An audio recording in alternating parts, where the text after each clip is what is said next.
ഒരു സ്ത്രീയുടെ ജീവിതം പല ഘട്ടങ്ങളിലൂടെയായിട്ടാണ് കടന്നു പോകുന്നത്. ആദ്യം ബാല്യാവസ്ഥ, അതിൽ നിന്ന് മെൻസ്ട്രേഷൻ, അത് ആർത്തവകാലം, അത് കഴിഞ്ഞാൽ മാതൃത്വം, ഏറ്റവും അവസാനത്തെ ഘട്ടമായിട്ട് മാറുന്നതാണ് ആർത്തവ വിരാമം അല്ലെങ്കിൽ മെനോപോസ്. ഏറ്റവും കൂടുതൽ ശാരീരികമായിട്ടും മാനസികമായിട്ടും ഏറെ ബുദ്ധിമുട്ട് അനുഭവപ്പെടുന്ന ഒരു ഘട്ടം കൂടിയാണ് ആർത്തവ വിരാമം. അപ്പോൾ നമുക്ക് ഇന്ന് അതിലേക്കുള്ള എങ്ങനെയാണ് നമ്മൾ ആർത്തവം വിരാമമായി മെനോപോസായി, അതിൻ്റെ ലക്ഷണങ്ങൾ, എന്തുകൊണ്ട് നമുക്കത് സ്ഥിരീകരിക്കാം, ഇത് നാച്ചുറലായിട്ട് നടക്കുന്നതാണോ എന്നതിനെക്കുറിച്ച് നമുക്കിന്ന് ഡീറ്റെയിലായിട്ട് നമുക്ക് സംസാരിക്കാം.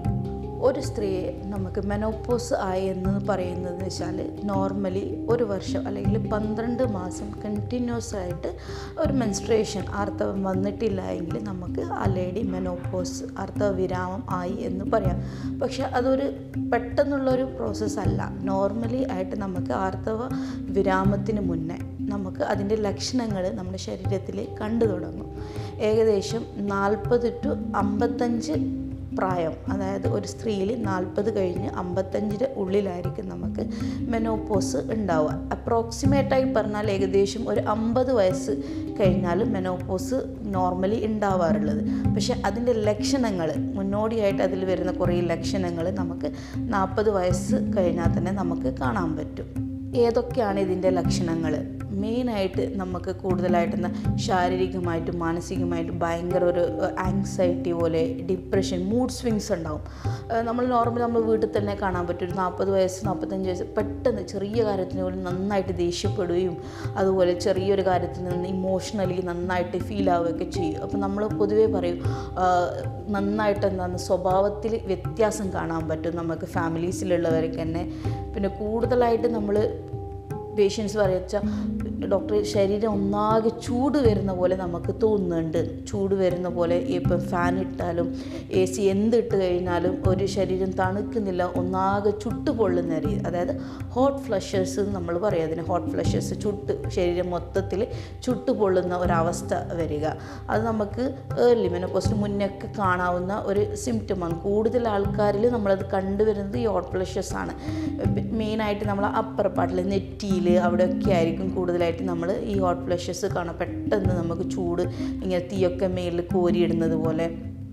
പിന്നെ കൂടുതലായിട്ടെന്ന് വെച്ചാൽ ഈ നൈറ്റ് സ്വെറ്റസ്, രാത്രിയിൽ വിയർക്കും നന്നായിട്ട്. ഇപ്പം നല്ല മഴയായിരിക്കും പുറത്ത്, പക്ഷേ നമ്മൾ എന്ത് ചെയ്യും, നന്നായിട്ട് വിയർക്കുകയും ചെയ്യും. അപ്പോൾ നൈറ്റ് സ്വെറ്റ്, അപ്പോൾ അതും ഒരു ഇതിൻ്റെ കാരണമായിട്ട് വരും. നമ്മൾ മെനോപോസ് ആവാൻ പോകുന്നതിൻ്റെ ഒരു ലക്ഷണങ്ങളാണ്.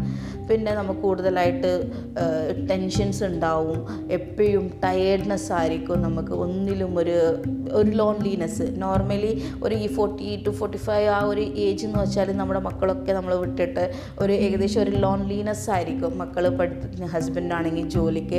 അപ്പോൾ ആ ഒരു ലോൺലിനെസ് കൂടുതലായിട്ടും ഈ സിംറ്റംസിനോട് അറ്റാച്ച് ചെയ്യും. അപ്പോൾ അവർക്ക് പെട്ടെന്ന് ഒരു ഡിപ്രഷനിലേക്ക് വരെ അവർ പോകും. കാരണം വെച്ചാൽ അകാരണമായിട്ടുള്ള ടെൻഷൻസ് ഉണ്ടാവും, ഇമോഷൻസ് ഉണ്ടാവും. ഇതൊക്കെ ആയിരിക്കും നമുക്ക് കാണാൻ പറ്റുന്നത്.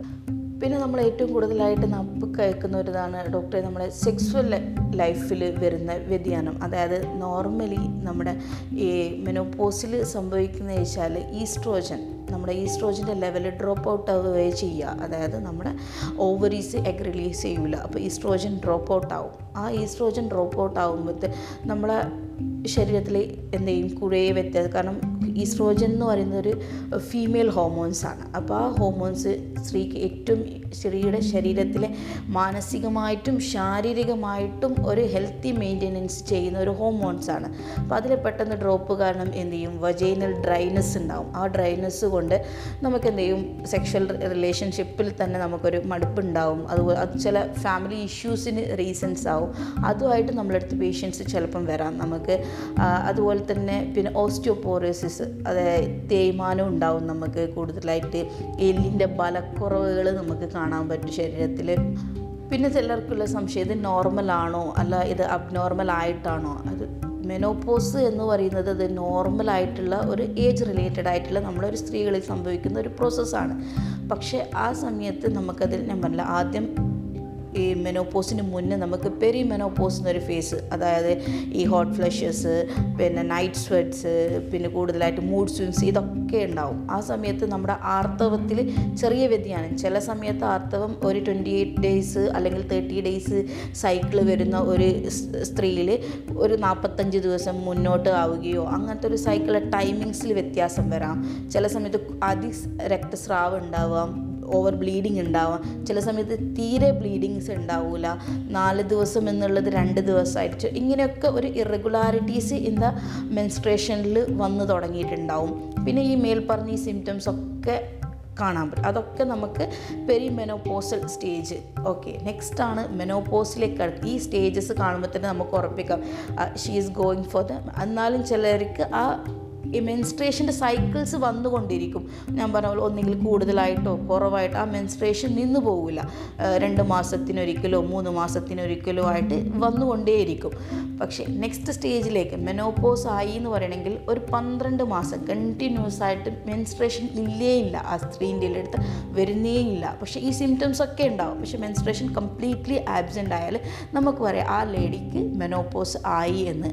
പക്ഷേ ഈ സിംറ്റംസ് അതിൻ്റെ ഒന്നിച്ച് തന്നെ ഉണ്ടാവും. നെക്സ്റ്റ് സ്റ്റേജ് എന്ന് പറയുന്നത് പോസ്റ്റ് മെനോപോസൽ.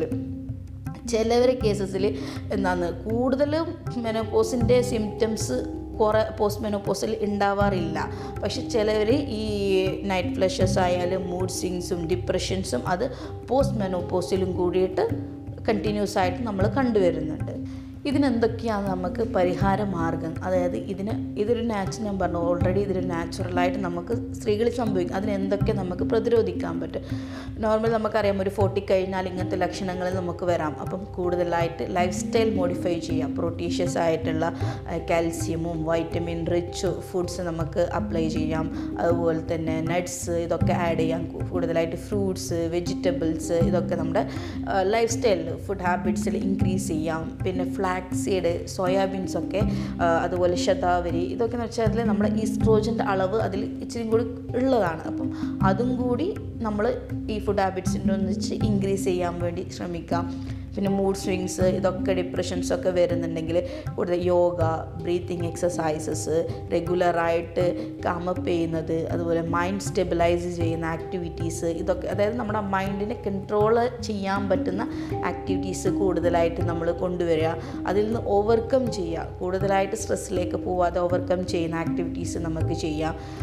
മോറോവർ ഇതിൽ ഇത് കാണുന്നുണ്ടെങ്കിൽ സ്ത്രീകൾ മാത്രമല്ല, സ്ത്രീകളെ ചുറ്റിപ്പറ്റിയിട്ടുള്ള ഈ ഒരു പുരുഷന്മാരായാലും ഭർത്താക്കന്മാരും മക്കളും എല്ലാവരും ഈ ഒരു സൈക്കിളിനെ കൊണ്ട് ബുദ്ധിമുട്ടുന്നവരാണ്. അപ്പം നോർമലി നമുക്കറിയണം എന്തുകൊണ്ട് ആഫ്റ്റർ 40s ഈ സ്ത്രീകളിൽ വരുന്ന മാറ്റങ്ങൾ അത് പുരുഷന്മാർ മനസ്സിലാക്കിയിട്ട് വേണം. എന്നാലേ നമുക്ക് കൂടുതലായിട്ട് അവർക്ക് ആ സമയത്ത് വേണ്ട സപ്പോർട്ടും ലൈഫ് സ്റ്റൈൽ ചേഞ്ചസ് ഹെൽപ്പ് ചെയ്യാനും കൂടുതൽ മെൻ്റൽ സ്റ്റെബിലൈസ് ചെയ്യാൻ വേണ്ടിയിട്ട് നമുക്ക് അവരെ സപ്പോർട്ട് ചെയ്യാൻ പറ്റും. അപ്പോൾ ഒരിക്കലും അത് ചെയ്യാതിരിക്കുകയോ അത് കൂടുതലായിട്ട് കൺട്രോള് നോർമലല്ലേ നമുക്കത് മെഡിസിൻ എടുക്കും. ചില സിറ്റുവേഷൻസിൽ ഈ ഡിപ്രഷൻസൊക്കെ കൂടി വരാം, മൂഡ് സ്വിങ്സും കൂടി വരാം. ആ സമയത്ത് നമുക്കൊരു വൈദ്യസഹായം ആവശ്യമാണെങ്കിൽ നമ്മളത് ചെയ്യണം. അതുപോലെ ബ്ലീഡിങ്, ചിലവരിൽ ഞാൻ പറഞ്ഞു അധികം എക്സസീവ് ബ്ലീഡിങ്ങാണ്. അപ്പം എല്ലാ 40 ഇയേഴ്സ് കഴിഞ്ഞിട്ട് എല്ലാ എക്സസീവ് ബ്ലീഡിങ്ങും നമുക്കത് പ്രീ മെനോപോസൽ സിംറ്റംസ് ആയിട്ട് നമുക്ക് പറയാൻ പറ്റില്ല. അപ്പോൾ അതിൽ ചിലതിൽ എന്തെങ്കിലും യൂട്രൈൻസിൻ്റെ ബ്ലീഡിങ്സോ അങ്ങനത്തെ എന്തെങ്കിലുമൊക്കെ ആവാം. അപ്പോൾ അതൊക്കെ ഏതാണെന്ന് പ്രോപ്പറായിട്ട് ഒരു ഡോക്ടറുടെ സഹായം തേടി അഡ്വൈസ് ചെയ്ത് നമുക്ക് പറ്റാത്ത സിറ്റുവേഷൻ ഉണ്ടെങ്കിൽ അത് ഹാൻഡിൽ ചെയ്ത് പോവുക. എന്നിട്ട് ഓരോ സ്ത്രീയുടെയും മെനോപോസ് കാലം സമാധാനത്തിൻ്റെയും അതുപോലെ തന്നെ ഹെൽത്തി വേയിൽ ആക്കാൻ വേണ്ടിയിട്ട് നമ്മൾ ഏവരും ശ്രമിക്കുക എന്നതാണ് ഇതിൻ്റെ ഏറ്റവും വലിയ ഒരു ഘടകമായി പറയുന്നത്.